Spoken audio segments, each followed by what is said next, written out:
Hi guys, welcome back to our YouTube channel diploma world. तो आज के इस वीडियो में बताएंगे कि जो एसएससी की नई वेबसाइट जो जारी हुई है, एसएससी की जो नई वेबसाइट लॉन्च हुई है, आप उस पर ओटीआर रजिस्ट्रेशन कैसे करेंगे, मतलब वन टाइम रजिस्ट्रेशन।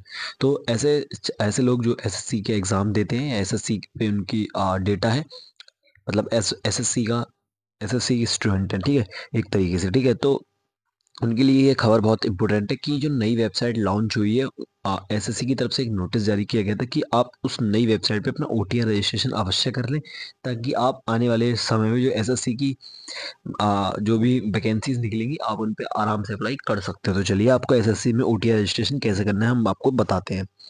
तो जब आप एसएससी की, मैं आपको नीचे एक लिंक दूंगा, जब आप उस लिंक पे जाके विजिट करोगे तो आपको कुछ इस तरीके का इंटरफेस दिखाई देगा, जिसमें आपको लिखा होगा one time registration, new candidate one time registration, जिसमें personal detail, password creation, additional detail और डिक्लेरेशन और कंटिन्यू, ठीक है। तो आपको यहाँ पे क्या करना है, आपको सीधे कंटिन्यू पे क्लिक करना है। जब आप कंटिन्यू पे क्लिक करोगे तो फिर आपको उसके बाद कुछ इस तरीके का इंटरफेस दिखाई देगा, पूछेगा पर्सनल डिटेल कुछ, ठीक है। तो do you have Aadhaar card, अगर आपके पास आधार कार्ड है तो आप यस कर देंगे, नहीं है तो नो कर देंगे।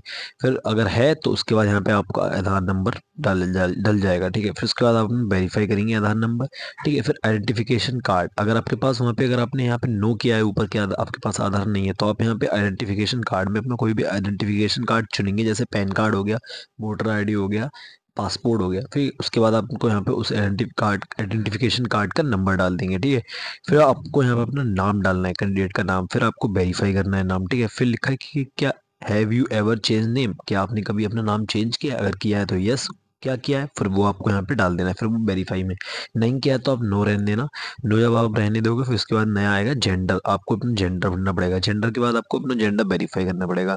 फिर आपको डेट ऑफ बर्थ भरना पड़ेगा, डेट ऑफ बर्थ वेरीफाई करनी पड़ेगी। आप ध्यान रखना पड़ेगा आपको कि आप जो भी चीज़ भर रहे हो वो एकदम करेक्ट होनी चाहिए, ताकि आपको जब आप फॉर्म भरो या फिर आपका जब जॉब मिल जाए तो डॉक्यूमेंट वेरिफिकेशन में आपको दिक्कत ना हो। फिर इसके बाद आपको फादर नेम भरना है, फादर नेम वेरीफाई करना है, मदर नेम भरना है, मदर नेम को भी वेरीफाई करना है, ठीक है। फिर इसके बाद आपको matriculation 10th class education board, जब आप यहाँ पे क्लिक करोगे तो उसके बाद आपको आपका 10th क्लास का बोर्ड भरना है, कौन सी बोर्ड से हो, फिर वो बोर्ड आपको वेरीफाई करना है। फिर आपको 10th का यहाँ पे रोल नंबर डालना है, रोल नंबर डालने के बाद आपको रोल नंबर भी वेरीफाई करना है, ठीक है। फिर जब आप ये सारी चीज़ें कर दोगे तो आपके पास कुछ इस तरीके का इंटरफेस आ जाएगा, आपका जो रजिस्ट्रेशन नंबर है वो यहाँ पे आ जाएगा। फिर आपको यहाँ पे कंटिन्यू पे क्लिक करना है। जब आप कंटिन्यू पे क्लिक करोगे तो आपको साइन इन के लिए ऑप्शन आएगा। जब आप आपका यहाँ पे जब ये आएगा तो आपको एक मेल मेल जाएगा, मेल में आपका यहाँ पे पासवर्ड भी होगा, तो जो वो पासवर्ड लेके आपको यहाँ पे रजिस्ट्रेशन नंबर जो आपका आया है और वो पासवर्ड जो आपके मेल में आया है वो आपको यहाँ पे डालना है। साथ ही साथ कैप्चा डालना है। कैप्चा डालने के बाद जब आप पे साइन इन करोगे तो साइन इन करने के बाद कुछ आपको इस तरीके का इंटरफेस दिखाई देगा। फिर आपको बोलेगा कि please set a new password, आपको नए पासवर्ड को सेलेक्ट करने के लिए बोलेगा, जिसमें आपको यहाँ पर रजिस्ट्रेशन नंबर फिर से डालना है, जो आपका मेल में जो पासवर्ड आया है वो आपको डालना है। फिर आपको जो न्यू पासवर्ड बनाना है वो आपको यहाँ पे न्यू पासवर्ड डाल देना है।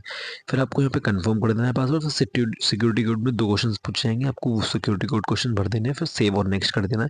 जब आप सेव और नेक्स्ट करोगे तो आपको फिर आपका जो पासवर्ड है वो चेंज हो जाएगा। फिर आपको लॉगिन करने के लिए मांगेगा हेलो कैंडिडेट, आपको रजिस्ट्रेशन नंबर, आपका जो नया पासवर्ड आपने बनाया वो डालना है, यहाँ पे अपना कैप्चा डालना है और यहाँ पे आपको लॉगिन कर देना है। जब लॉगिन करोगे तो आपको कुछ एडिशनल डिटेल्स पूछी जाएंगी, जिसमें आपको कैटेगरी डालनी है, फिर कैटेगरी को वेरीफाई करना है, नेशनलिटी डालनी है कि आप कहाँ से बिलोंग करते हैं, फिर उसके बाद आपको contact detail for other national, अगर आप इंडिया से बिलोंग नहीं करते तो यहाँ पे आपको कॉन्टैक्ट डालना है।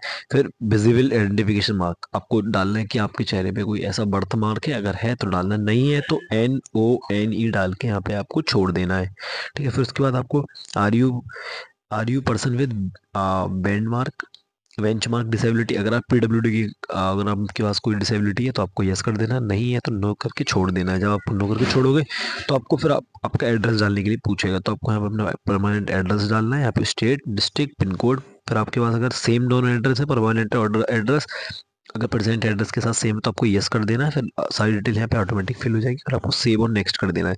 फिर आप जब ये करोगे तो आपको लास्ट जो ऑप्शन आता है वहाँ पे डिक्लेरेशन का आता है, वन टाइम रजिस्ट्रेशन डिक्लेरेशन। फिर आपको यहाँ पे एग्री करना है। एग्री के बाद आपको यहाँ पे, अगर आप अपना OTR देखना चाहते हो फॉर्म तो देख सकते हो, नहीं देखना चाहते हो डिक्लेयर पे जब आप ओके करोगे तो आपको जो फॉर्म है वो डिक्लेयर हो जाएगा। यानी कि आपका जो रजिस्ट्रेशन है वो सिंपल तरीके से हो जाएगा। फिर आपके पास, आप यहाँ पे फिर अपना लॉगिन करके किसी भी वैकेंसी के लिए यहाँ पे आप अप्लाई कर सकते हो। ठीक है, बहुत ही सिंपल है। आई होप आप सारे स्टेप समझ चुके हैं। मिलते हैं अगली किसी और अब वीडियो में, तब तक के लिए बाय बाय।